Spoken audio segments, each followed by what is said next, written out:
তোর মাছ পুরনের সময় আইছিস বাগাবাড়ি নদীতে চিংড়ি মাছ সাঁতার কাটতেছে।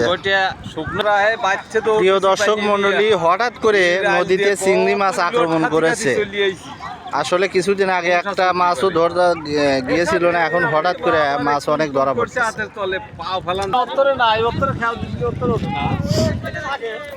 মাছই তো নাই, কয়টা মাছ